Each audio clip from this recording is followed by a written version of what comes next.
Elite, welcome to this YouTube channel.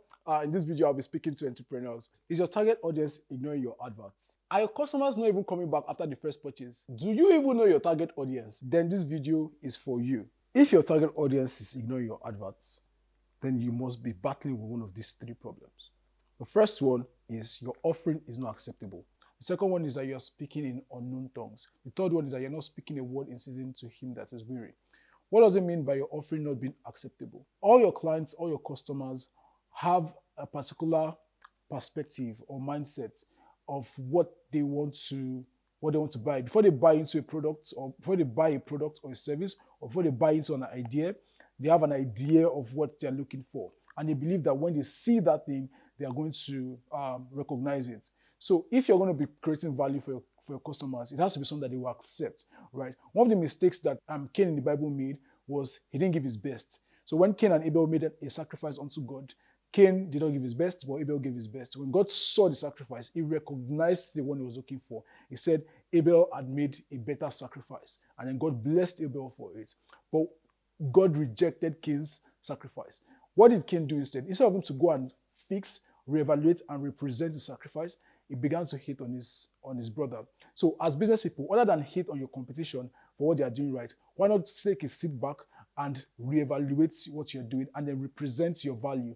For example, the value that your customers are expecting might be something different from what you want. You might just be attached to your own ideas. For example, you create a solution and in your mind, it's genius because of the technicalities and because of the complexities in creating that solution.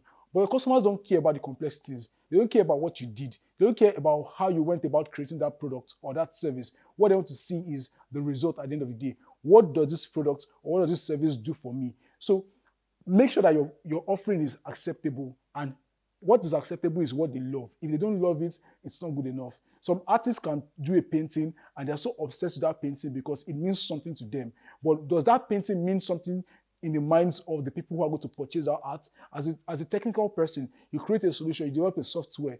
You might be obsessed with it because you developed it using Python or the most complex or most recent programming languages. But your customers don't care about that. What they care about, does this solution solve my problem? So for your offering to be acceptable, you have to ensure that whatever it is you are presenting has to be something that is a problem worth solving in the minds of the customer. It has to be a pain point. It has to be something that really take care of the worries and the fears and the problems that the customers are currently experiencing.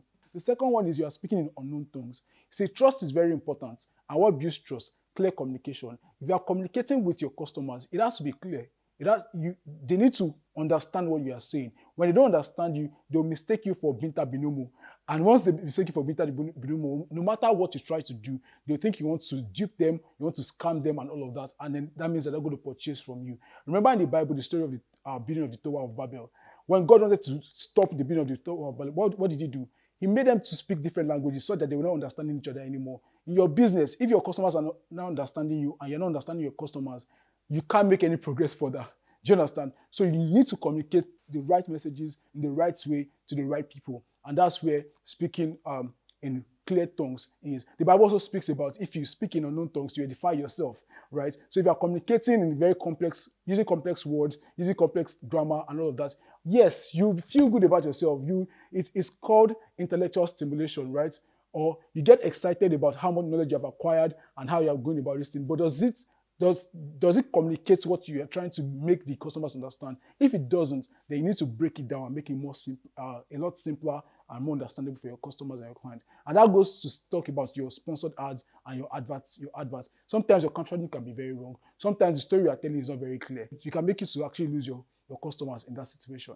All right. The third one is when you're not speaking a word in season. See, there's time for everything appointed in this world. Everything has a season, right? If you are communicating to your customers, you have to communicate to them at the right time. If you are running a sponsored ad and you are advertising an umbrella in the dry season, your customers are not going to engage with it and you're not going to make any sales. But if you are running a sponsored ad and you're advertising an umbrella in the rainy season, it's actually going to get a lot more views, a lot more attention, and a lot more sales. If someone brings amala to me, right now I'm craving amala. If I see an advert or someone just mentions amala or I want to go and buy amala, I'll be curious to know where, how can I get it, what kind of amala is it? I'll ask questions, and then that's going to make like the whole conversation better, and conversion for the person who sent the amala to convert me will be very easy because I'm actually craving amala this time.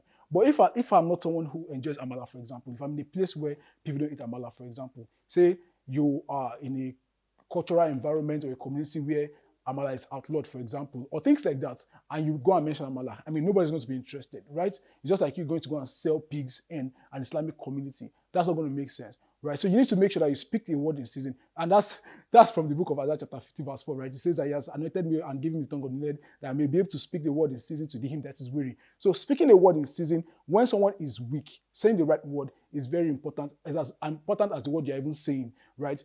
Taking the message to the customers at the right time is as important as what you're taking to the customers at all. So you have to first of all look at the time. Is this the right time to do this particular thing? Jesus Christ was going to work miracles. He had to tell his mother, this is not the time, because he understood the time and the season for him to communicate that.